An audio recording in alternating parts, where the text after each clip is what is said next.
it's Fiona from the Edinburgh Newtown Cookery School. I'm a professional chef and a teacher, and I thought today I'd like to show you how to make hot cross buns ready for Easter. Hopefully you've got some flour. These hot cross buns are made using a starter dough, and the starter dough is just made half an hour before you make the main dough, and it just helps to give a bit more complexity to the flavour of the hot cross buns. So what I've got an egg, which I'm just going to break into a bowl, and then I'm going to add around about 200 mils of milk, maybe a little bit more. I might need to add a little bit of liquid later. Just mix that up with a whisk, and the milk was very slightly warm. Doesn't have to be too warm, just slightly. A little teaspoon of sugar. I've got here some 20 grams. I'm using fresh yeast. It would be possible to use dried yeast or fast-acting yeast, which you would put in with the flour and mix it all together. But I do have a little bit of fresh yeast left over. I'm working through my bag of it at the moment, and just mix that in, whisk it up, and once the yeast goes in with the liquid and the sugar, it will start to break down. And then I'm going to add my flour, it's about 55 grams of flour, not too much, and mix that up. So that is making the starter, and that I'm going to leave to rest, or the technical term is sponge, so that I get some bubbles forming and a little bit of activity going before I add it to the rest of the ingredients. So that will take about half an hour. You can leave it like that, it doesn't need to be covered at this point, and you'll find that when we come back to it, there'll be quite a lot of activity that's taking place. Okay, so we've now got to the stage where the starter dough has sponged and it's fluffy on the top, so that's it there. In here I have some flour, strong flour, and I've put some spice. Now I've put in about 3 teaspoons of mixed spice. You could put in less, or you could put in a teaspoon more if you like it nice and spicy. There's some salt in here as well. And the other thing I've done already is that I have rubbed in the butter. There's about 85 grams of butter into 450 grams of flour. So that's all in there. I'm just going to make a well in the centre, and into that I'm going to add some sugar. It's about 100 grams of sugar. And then the zest of an orange, just put that in there. And then finally my starter mixture, and it's got quite a lot of the fluff on the top, which I want to keep, and just mix all that in. Now please do, if you're watching this on YouTube, please subscribe to our channel and press like if you like it, and if you've got any comments, just put them below. We also have it on Facebook and Instagram, so if you're watching it on those, again, a like would be lovely if you've enjoyed it, and any comments, if you try and make it, then let us know how it goes. If you've got any variations, we'd always be happy to hear about them, so do get in touch. Right, so I'm now mixing with a knife, but if you've got a dough scraper, you could use that to mix it together. And I want to bring it together so that it becomes a soft dough. I don't want it completely wet, but I don't want it to be too stiff. So if I haven't got quite enough liquid here, I have got a jug of water beside me. I can add water, or I can add a bit more milk. It doesn't really matter which you do. I think it's a little bit firm, so I'm going to add a little bit of this water.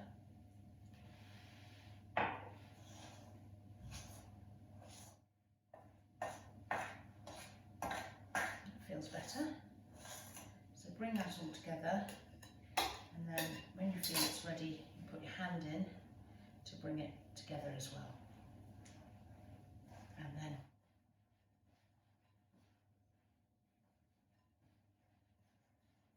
everything from the sides, get all the crumbs that are in there, and mix it in. So you've got a really nice dough. Smells amazing. With all the spices in here and the orange zest, it's got a really lovely aroma at the moment. So when you've got it into a dough, I'm just going to take all those bits off my hand. Little tip that you can do if you have got slightly sticky hands. If you try and knead with sticky hands, you've just got to keep getting it stickier and stickier. So you want to have dry hands if possible, and you can just get the rest of the dough that's stuck onto your hands, just take some flour and rub that off so it dries out your hands. I don't need much flour on the table, but I need a little. And just bring it all together. Make sure you've got every scrap of it. There we go. And then we start to knead it. So a little bit of flour on your hands, a little bit of flour on the table, and just start bringing it together so that it's no longer sticking, but it's a nice soft dough. Now at this point, I'm going to knead the dough until it becomes nice and soft and it's quite elastic. Keep going. Now this is going to probably take about 10 minutes and so once it's done and it's a nice soft dough, it's then going to go and rise. But for now I'm just going to knead it for 10 minutes. So here we are, the dough has been kneaded for about 10 minutes or so, and what I want to find is that it's really stretchy and it stretches really well, which this is. So I'm going to pop this into a bowl and let it rise. So if you have a clean bowl's better, or wash the bowl that you made it in, and just put a little bit of oil just around the edges so that it comes out cleanly later. That's the only reason for doing that. And then put your bread in, and then it needs to be covered. Tea towel, I always make it a little bit damp, just to create a slightly humid atmosphere in there, which helps it to rise. So just pop that over the top, and don't put it anywhere too hot. So don't put it in an airing cupboard or too close to a stove. But you don't want it to rise for too long in a warmish room, because it will start to taste very fermented and the texture doesn't do very well either. So we'll leave that for about an hour and then we'll come back and finish them off. My dough has been rising for about an hour, and here it is. It's nice and big and fluffy. So I'm now going to divide that and shape it into the different buns. I'm going to get 12 from this mixture and put them onto the baking sheet very soon. So you will have noticed, I think, that I hadn't put the fruit in. Now, there's a reason for that. The fruit goes in at the second kneading, and just take it out of the bowl and put the fruit over.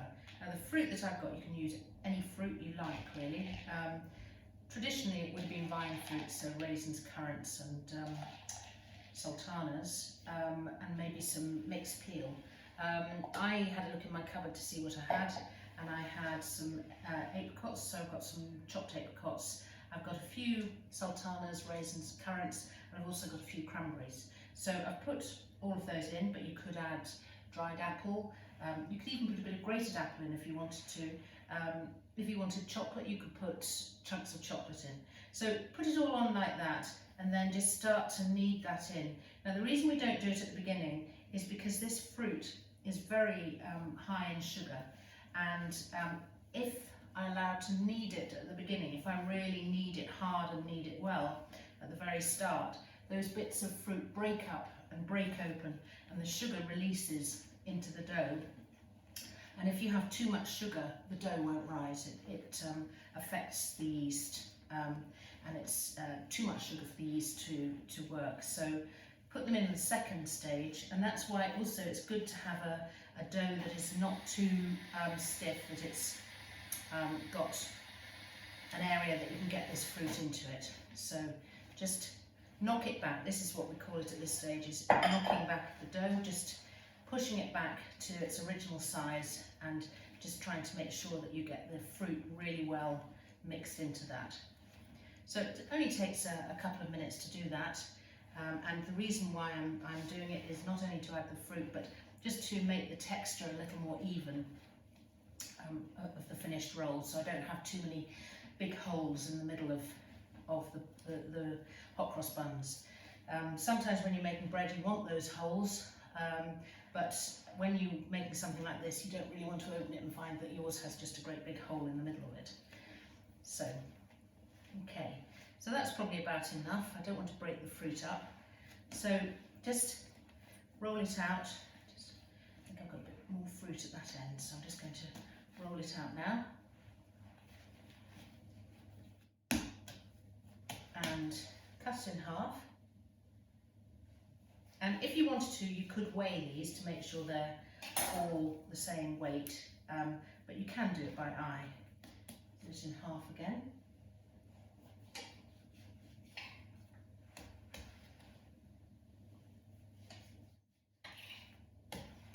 And then each of these 4 I'm going to make into 3.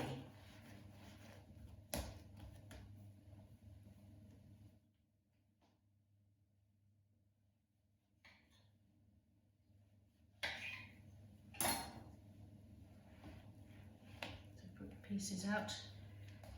So I should have here 12 pieces of dough. So with each piece of dough you just then want to shape it. Now there are various different ways of doing this, and really the easiest that you find to do it is the best way. What you want to make sure is that any roll or loaf that you're making, you want to shape it so it's really smooth, because if you have wrinkles and creases and it just doesn't look very good at this stage, when it's risen, that's not going to change. In fact, it's going to accentuate it. So you need to make sure you can either pull it over like this and bring up a purse like that, and then roll it over and shape it round and flatten it out a little bit. Or other ways that you can do it. Some people you might see who are very good at shaping rolls and so on. They may just do it with their hands and shape it like that and bring it to a round, and then put it onto the bowl. The other thing I would say is, if you have got fruit exposed at the top, I'd just do another little shape just to try and minimise that, because they'll burn. So now I like to have them slightly nestling up to each other, just with a bit of a gap between them, but I'm hoping that during the time when they're rising and then cooking, that they are almost going to kiss each other on the baking tray. And that gives you a really nice batch of rolls, which will keep their softness and they're not then too hard on the outside. Now they start to rise as you shape them, and so as you're shaping them you want to be quite quick with this, so that there's not too much of a gap between doing the first one and the last one. And then when this is all shaped, they're going to be left to prove, which is the second rise that they get. And you want to get them so that they are almost at the stage where when you press them and they're not ready, they'll bounce back. You just press them gently. If it leaves a small indentation, that means they're ready to go. If you put them in the oven too early, they'll get oven spring, which means they pull up, and you may find that they just don't look quite so attractive. So you want to try and take them as far as you can. If you leave them too long, then what happens is that the gluten stretches so much that it breaks, and you'll end up with your rolls coming out looking very flat. So here we are. I'm just going to spread them out to make sure they're all even size apart. That one's already grown quite a lot. And press them down.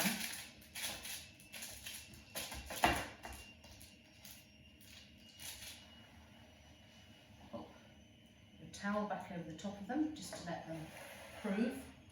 And so that I'm ready, I'm going to get on with making the cross for it.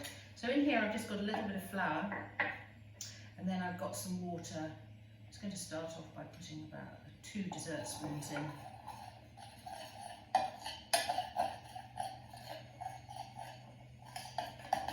And so it's got to be pipeable, and you don't want it to be too thick, but neither do you want it too runny. I think it needs a tiny touch more water than that. That's it there. So that I'm going to put into a piping bag. Now a little tip for you, if you're using a piping bag, you can use a plastic bag if you haven't got a piping bag and just cut the end off. It's a little more tricky to handle, but you can do that. This is a small piping bag. Now in order to get this into here, it's easier if I've got both hands free. So if you take your piping bag and fold it over like that, just bend the tip and put that in so it's standing up in the bag, in the jug like that. It means I've got both hands free. So then I can just add the paste that I've got here into the bag. And that's it, so that goes in there. And then that's ready to go. When I'm ready to put them in, I'm going to then quickly pipe over them and they're ready to go into the oven at that point. And as I say, the fruit that I've put in is a mix of fruits, so you might have a favourite one that you put in. Do let us know in the comments section if you've got anything that you put into things like hot cross buns and so on, if there's a favourite dried fruit that you put in. You can use more or less anything, but you don't want to use too much fresh fruit because it makes it a bit too wet, but a little bit is fine to use as well. And there we go, so we'll wait for these to rise and then we'll continue with and put them in the oven when they're done. So I am just doing some crosses using my flour and water paste and nearly finished them now. Just go all the way down and then up, all the way down and then up and all the way down, and that's it. Now I don't need to glaze them, I'm going to glaze them afterwards to check if they were ready, and what I looked at before I started putting the crosses on was just to check if I press them, they just have a slight little indentation.